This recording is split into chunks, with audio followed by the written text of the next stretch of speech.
Hi there. I'm Christine Dunbar from speechmodification.com, and this is my Smart American Accent training.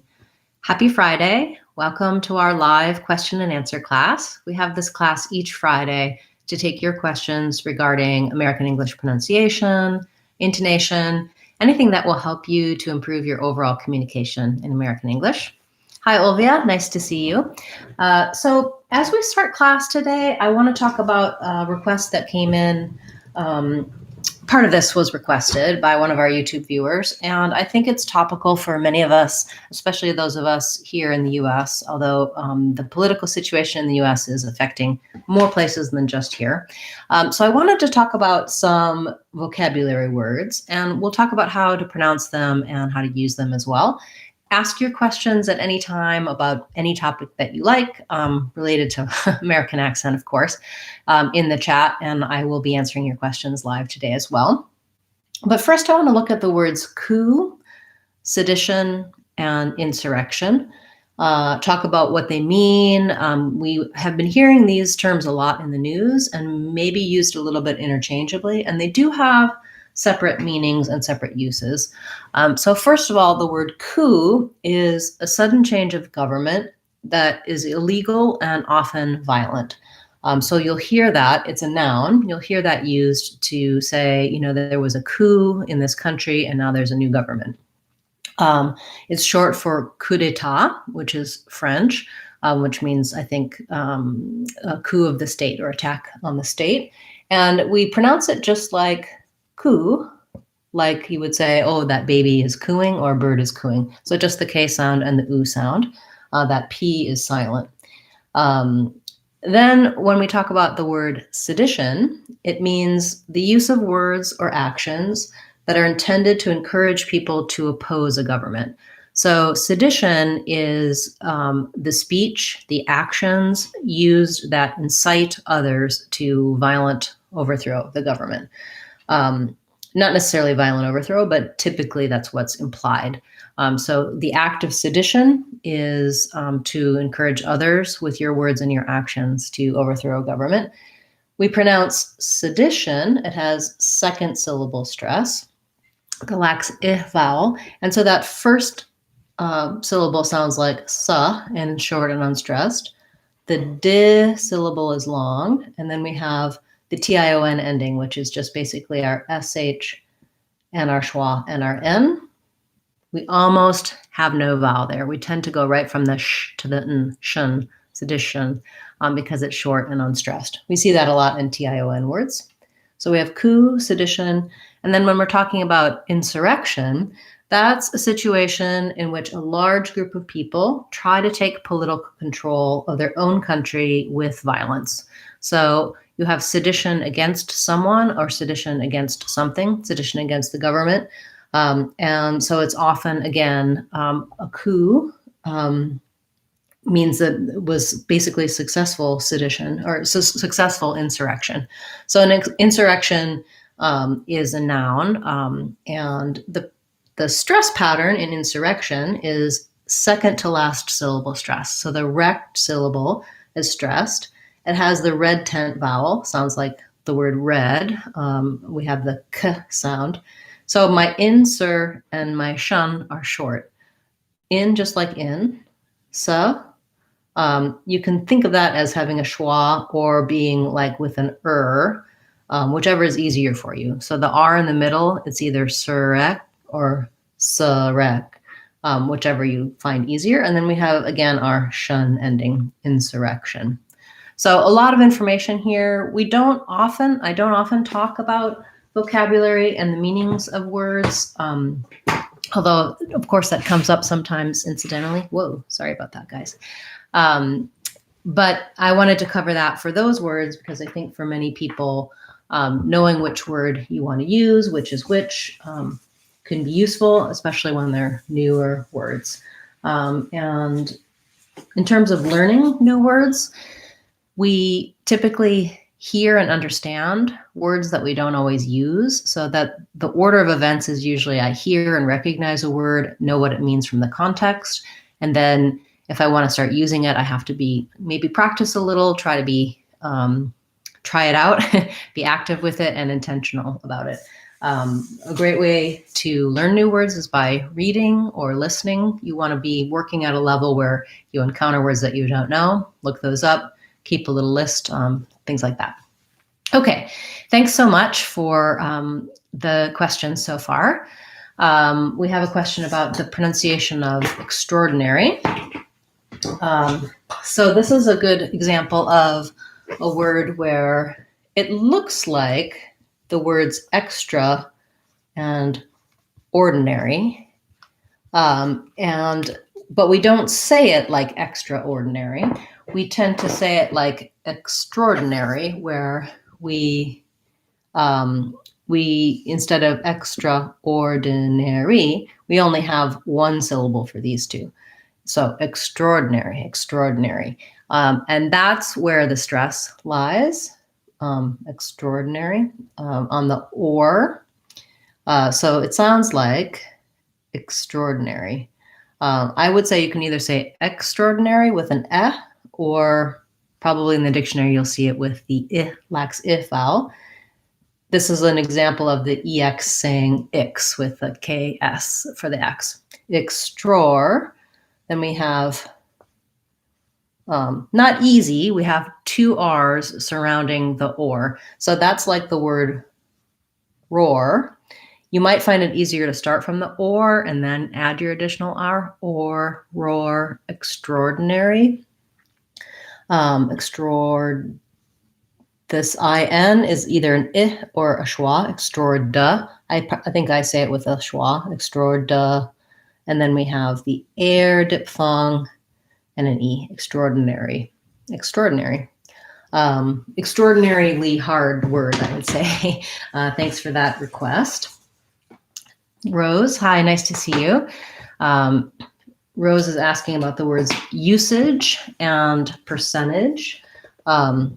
So great, let's look at usage. Usage. The letter U has two sounds here. It's the U glide, just like the word you. We have first syllable stress in usage. And then our AGE just says the ij sound. So an I and a j sound.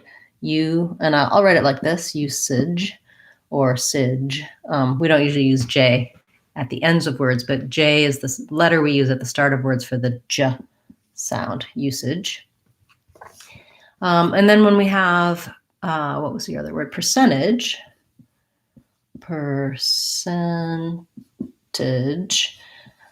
I can say this with the T or without the T. Typically with NT words, a lot of times you'll hear Americans say things like internet, international, percentage, where we just leave that T out. It's okay to use it though. We use a mix. Percentage we'll also use. So same endings, also the ij ending with the j sound, second syllable stress. So what's challenging here is that I have to do my but keep it light and unstressed, percentage. So like that. One thing to watch out, if I leave the T out, I don't want a long N. I don't want percentage. I want to do percentage. Keep that N kind of short, or percentage with a little T sound. Usage and percentage. Yeah, good words. Thank you, Rose. And let's see. Tashi has a question with irony, ironic, chaos, storm, psychiatrist, repertoire. Okay, let's start with a few of yours, Tashi, and then depending on how many other questions we get in, I'll return to others, but I'll make note of your questions. I do have a video, I know, for chaos, that I covered that in a recent word of the day, and I think repertoire as well. So let's look at irony and ironic. Irony, ironic. So irony. I think we hear Americans say this two ways. We either say irony,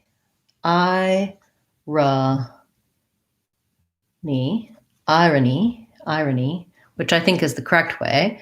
You might also hear irony, irony. irony.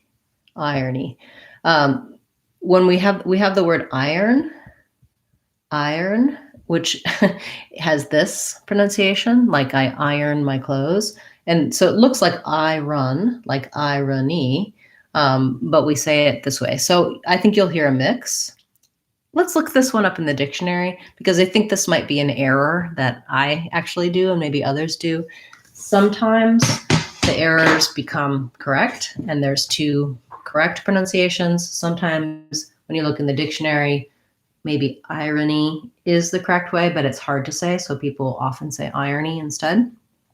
I like the Oxford Learner's Dictionary because it'll show me both British and American English, and that's useful for a lot of people who may have learned more of a European, British kind of English when they were taught, and it also lets you know if that may be the way that you're pronouncing it.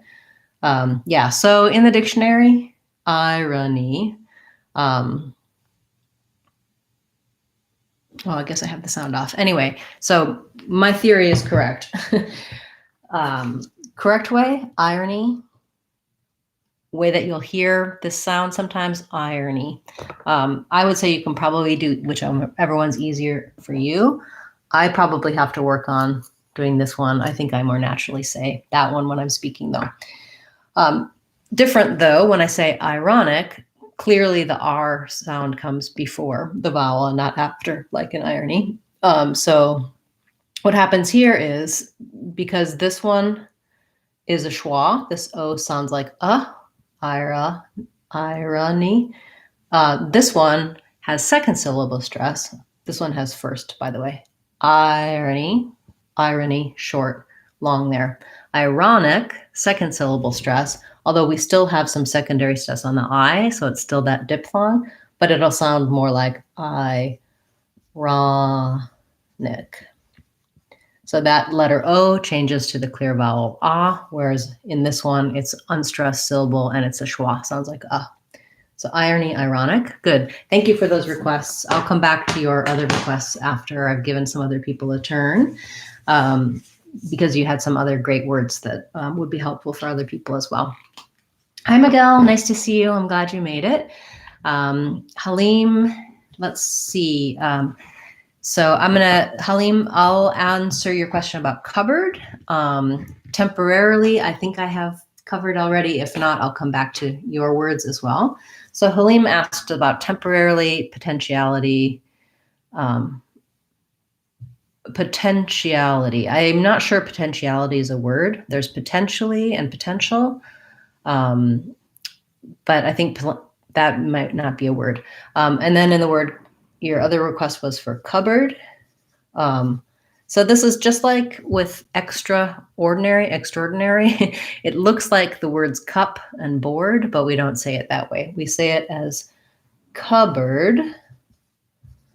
So this board gets reduced to a bird, just an sound, actually just like the word bird.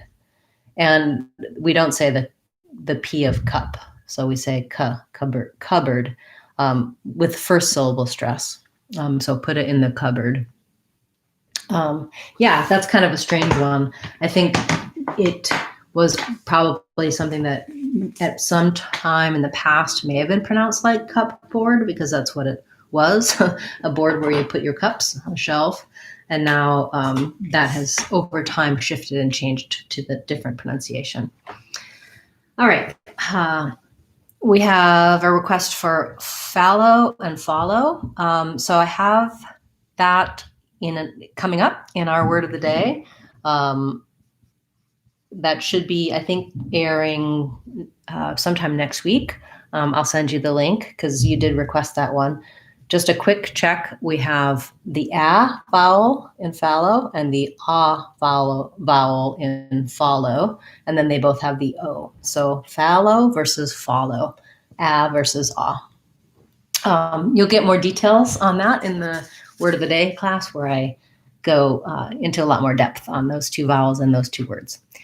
Abel would like to know result and directly. Okay, so result, second syllable stress. The first vowel is an I sound, result. The letter S says Z, and then we have a schwa and a T. We may say it like result, result with a stopped T, or result with an aspirated T. And then directly, we use a stop T there, so you don't really hear it. If I say direct, you're going to hear the T. If I say directly, I stop the air for the T, and then I go right into the L sound. So that one sounds more like D or duh with a schwa. Second syllable stress with the red tent vowel, the F vowel, directly. I don't really let that K out either. Direct. When I say direct, you can really hear my K and my T. Indirectly, I just stop the air for the K, move my tongue to the T position, and let it out in the L. So almost sounds like directly, but if I stop it with no consonant at all, it sounds different. So you want to go directly. You don't let that KT out. Okay. Definitely complicated when we have these stop consonants that are unreleased stops. That's something that, particularly with the T sound, I have a number of different videos helping you to make those stop Ts in the middle and ends of words, showing you how those work when we link into other sounds and when we link into other words. But we also do that with the other two stops, the K, K, and the P, P sounds. I think that's something that we'll cover in a little bit more detail in my next online course, which is going to be The Sounds of English, where I'm going to be going through every single sound, every single consonant sound and vowel sound, giving you examples of words, telling you about accent and error patterns on those, and helping you to really integrate those into your speech. So I'm hoping that that'll be available for release fairly soon. In the meantime, there's quite a few videos and resources on speechmodification.com and in my current online courses there. Okay. Hi, Dana. Nice to see you. She's asking about the word duress. And so, yeah, good point. She says this is something she doesn't hear a lot, but she sees it in a lot of articles. So again, like we were talking about in the beginning, vocabulary that you're familiar with, but maybe don't use and don't hear. And so you're not sure how it's pronounced, not feel confident using it. So we'll say something like, he's been under duress. And so duress has second syllable stress. And the first DU can be a schwa, like res. And then we have red tent vowel there, duress. You can also do a little bit of an oo there, duress, or an So dur, or a little duress. It's similar to the word during, where I tend to use the during, duress. You will hear in some places, East Coast, maybe Canada, a little bit more of a duress, with an oo, more of an oo quality to that letter U. But I think the easiest is duress, or duress. Yeah, thank you. That was a good request. I hope that you're not under duress at the moment. Great. Let's see. Gabriel, asking about words that end with ENED, like threatened, shortened, straightened. Okay, good. So another example here of you're asking about the ENED part, and I also should point out that all of your examples have the T before those, so threatened, shortened, straightened. So what you're noticing, let's just look at shortened, for example, shortened. That this part, it looks like shortened. We don't do that, obviously. So NED, when it's a past tense or a verb tense, is just going to be nd with the ND sounds. But then with the T before it, the TEND, it's not shortened. We can say that, will be understood, it's correct, but Americans will say shortened where they make that stop T there. So if I say the word short with a T, then I say it with short. I go up to make that T, but I don't release the air. Short.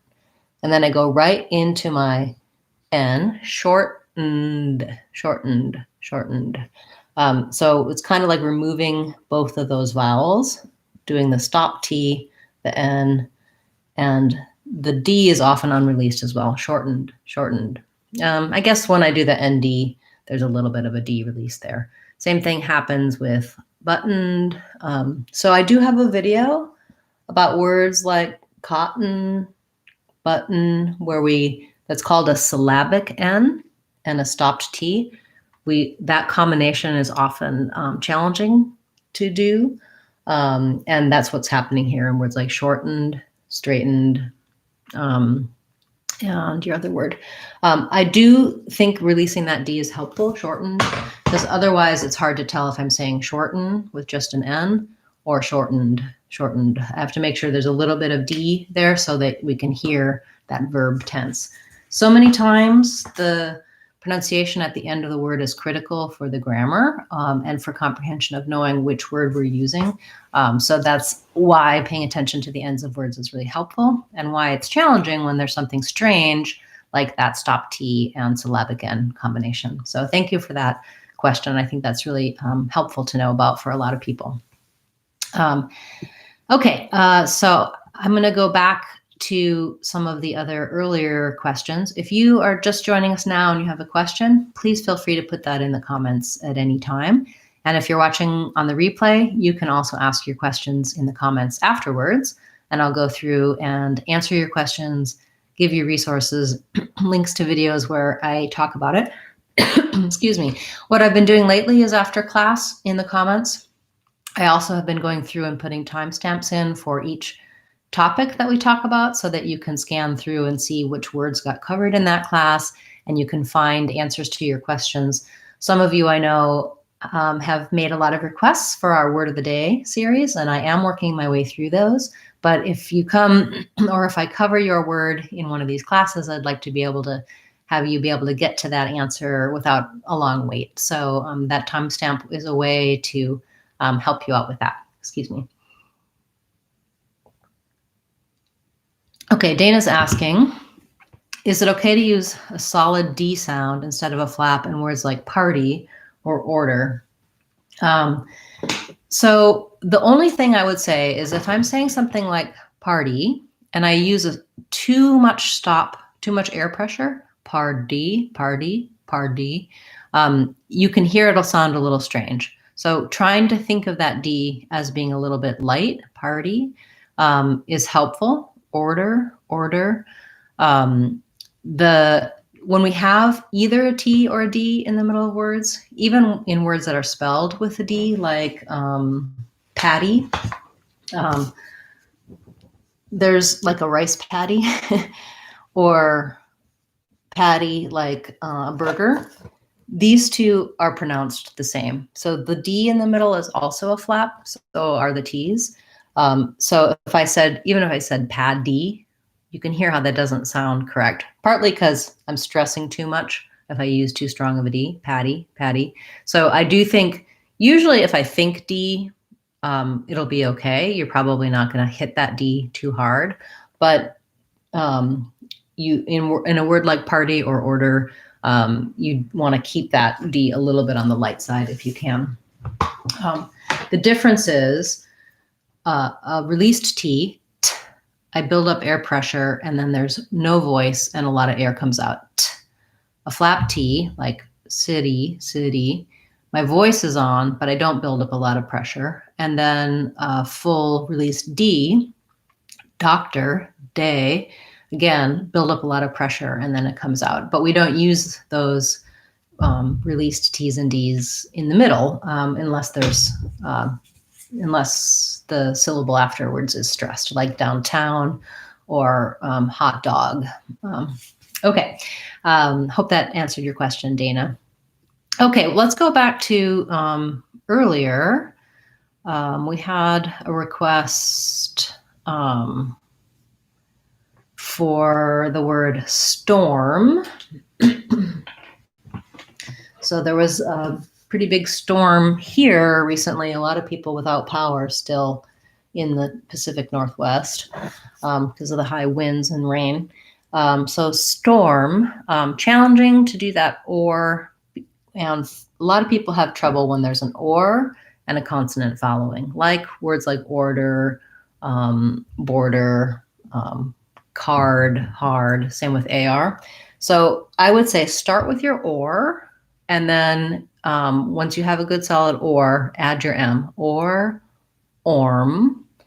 Then you can also try or, tor, store. So basically it's like store, the word store, but then you have to add an M after. And I'm thinking for a lot of people, that's where the challenge is. Storm. That as soon as I have to use the front of my mouth and my lips to make that M, my or wants to get a little distorted, and it might end up sounding like storm, like not enough or sound. So starting with the or, building from it, making sure your or stays solid, even when you put it in the context of storm is my advice. Not easy, but I think if you look at it that way and prioritize the or part of the word, it should be easier for you, or it should be more, you might be more able to make it correctly. Great. And then psychiatrist was your other word. Psychiatrist. Has second syllable stress. That CH just sounds like the K sound. And we have the diphthong I, chi, psychi. So these two vowels, the I, those are both the same I diphthong as in I am or my I. So psychi, this A says and then at the end I have trist with the lax I vowel, trist, psychiatrist. Because I have an ST, I probably will say both those sounds, psychiatrist. If I'm talking though, the T will follow the rules of connected speech, like my psychiatrist is my psychiatrist. I think usually with ST, we actually use a real T on those just to make sure that we can hear that sound. If you use some kind of stop T, just make sure your S is very short. You don't want psychiatrists, but psychiatrist. Okay, great. Let's see what else we have for questions. We have the word enhance. So enhance, even though it's spelled with letter E, because it has second syllable stress, might sound a little bit more like an I, enhance. And then we have this vowel is the black cat vowel, the ah vowel. So it's like the word hand or hat. The CE says S, so enhance. I need to enhance the photograph. Thank you, that's a good question. Request or comment, Vincent says he struggles with the flap T in security. Security. Yeah, okay. So the ITY ending is really challenging for a lot of people.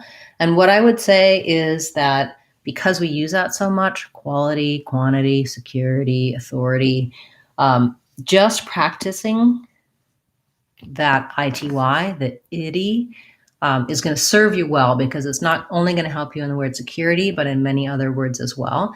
So what I would suggest is that you practice, you see what happens there. So for a lot of people, it's because they have to go from the lax I to the tense E with the flap in between.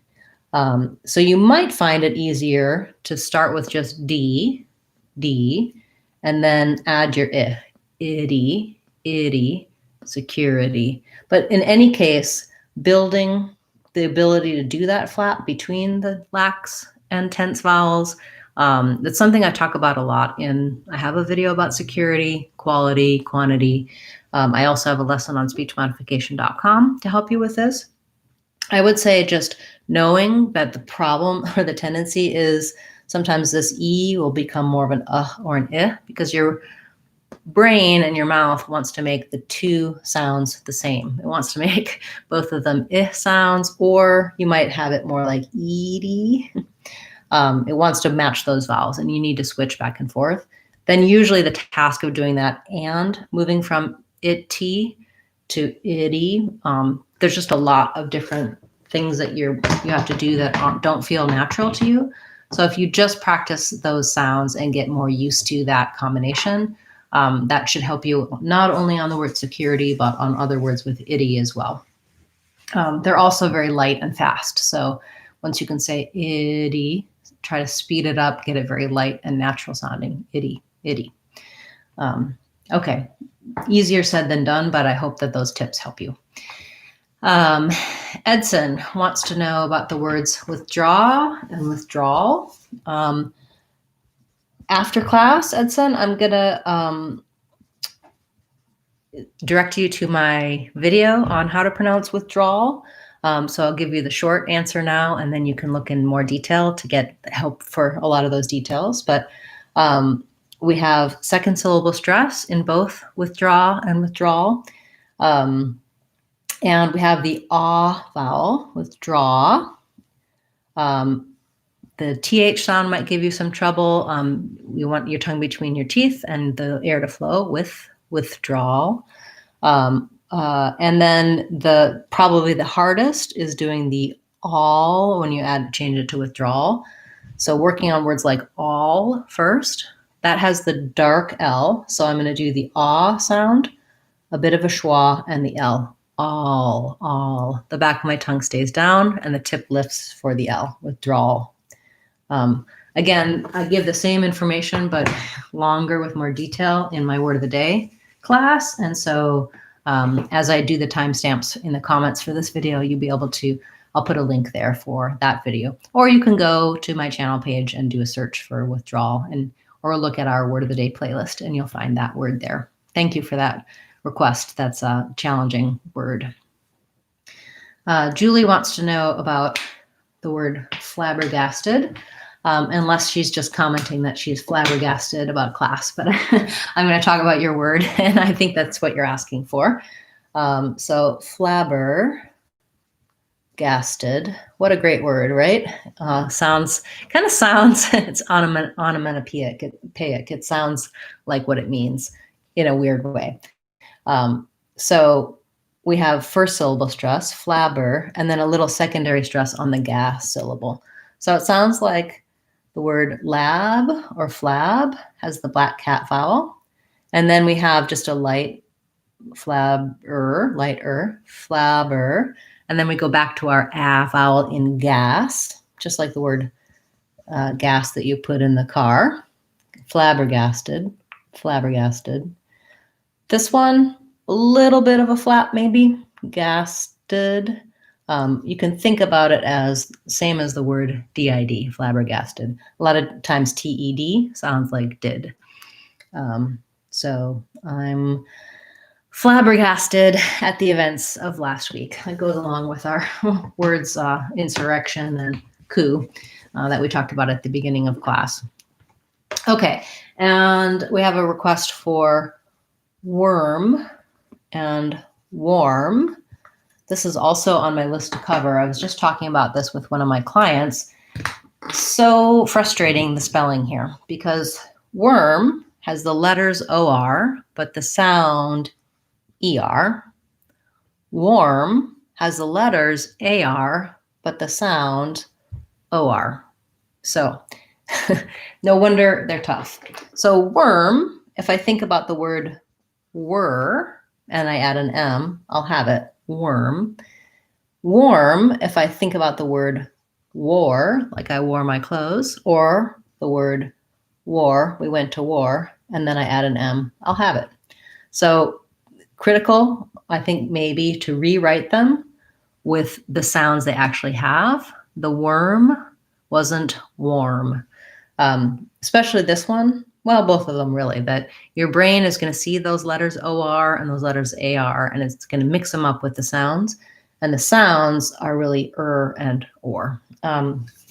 Yeah, so that's, thank you for that request. I think that that's really helpful. That's something I'm planning on making a longer video about, but in the meantime, I know that people will be asking me about that and I can refer them to this part of this class. So I appreciate your request. Okay. Miguel says he remembers me talking about worm and warm. Yeah, that's definitely a question that I have been asked many times before, and I certainly understand why. All right, so Edson also wants to know about irreparable. Irreparable. So irreparable, challenging. Lots of R's in here. We have second syllable stress. So irreparable. We have the I sound. So an unstressed I, and then rep has the red tent vowel, just like the word red. Irreparable. Then we have another R and our schwa. Irreparable. Our BLE ending is our schwa and our dark L, or syllabic L. Irreparable. I would say probably starting on rep and saying each syllable slowly. Irreparable. We don't really let that P out either. I'm not saying irreparable, but irreparable. Kind of a stopped P sound. Not easy, definitely. Okay, and we had a request in the earlier that I didn't, Tashi asked about. No, I went back over yours, Tashi. Repertoire was your other one. And then we have the word inevitable. Again, our BLE ending. Inevitable. Inevitable. Ev is a stressed, so we have a short unstressed in, and then we have our red tent vowel. Ev, eva. I would say I probably use an I there. You can use an I or a schwa in these unstressed syllables. In ev, this T, flap T. So think of it as a D. Inevitable. Inevitable. Not easy, but again, if you break it down syllable by syllable, start with a stressed syllable, speed up, it's inevitable that you'll eventually be able to say it correctly. If you find this able ending difficult, you could just practice that by itself too. I think able, itable, evitable, building it from the back, approaching the word in a new way often can help you break the habits and the patterns and the struggles that you have with a word, and also help you get the rhythm and help it be smoother and more natural. Okay, and editing.